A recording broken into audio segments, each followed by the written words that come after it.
So, boys and girls, we are going to go over your vocabulary that you just did. I think you by now have read both The Great Stink and Twillets of the Future, and you've completed your vocabulary words. Learning these words a little bit better is going to help us when we reread the stories tomorrow, because we always encourage you to reread each day. Um, and knowing these words will help you understand those stories even better. So, the first word is intricate, having many complicated or connected parts. That's how they described the sewer system in London. Um, and so, Jamal made intricate drawings of the castle, carefully including details of.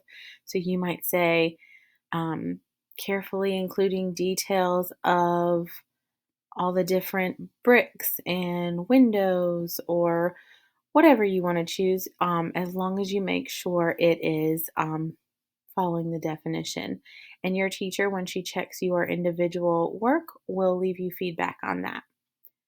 Fertilizer is a natural or chemical material that is added to soil to make it better for growing plants. So, fertilizer is a good thing for growing. Sometimes, if you can figure out if a word is positive or negative, it makes it easier to write the sentence. So, again, I'm not going to tell you the only answer because all of your answers might be a little different, but I'll at least point you in the right direction.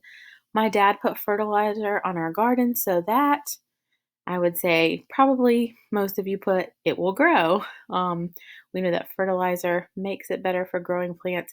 Maybe you said it would flourish, it would thrive, it would grow well. Anything along those lines will do. So, scorching means extremely hot.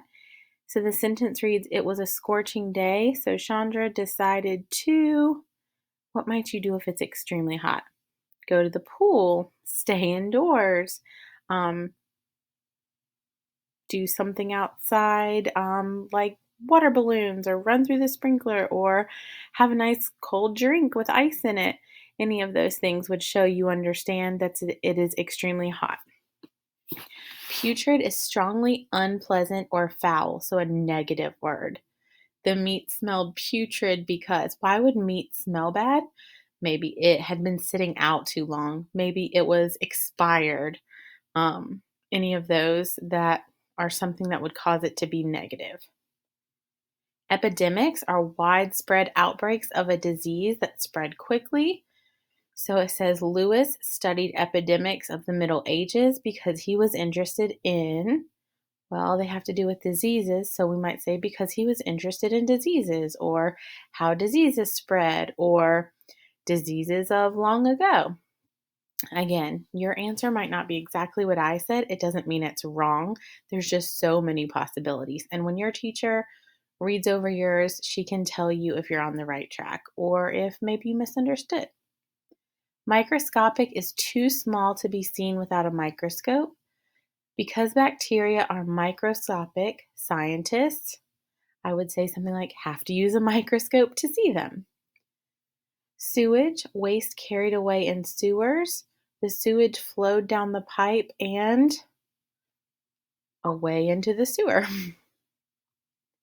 Sanitation is ways of getting rid of waste and trash to keep places free of dirt and disease. Scientists recommend using good sanitation to maybe keep things clean or make sure we don't have a buildup of dirt and diseases. Poverty is the condition of being very poor. So the sentence says the writer spent his childhood in poverty, but he grew up to blank. And you might remember this word here. When you see but in a sentence like that, you know that your word that goes here needs to be an antonym of this word. So he spent his childhood in poverty, but he grew up to what goes over here. So we know that but shows us it's going to be the opposite of poverty. So the opposite of being very poor is maybe being very well off. So the writer spent his childhood in poverty, but he grew up to do well for himself, be very rich. And organic, the last one coming from living things. So in her compost pile, Maddie put organic materials such as, so you can list anything that are living things, different plants, worms, animals, things like that.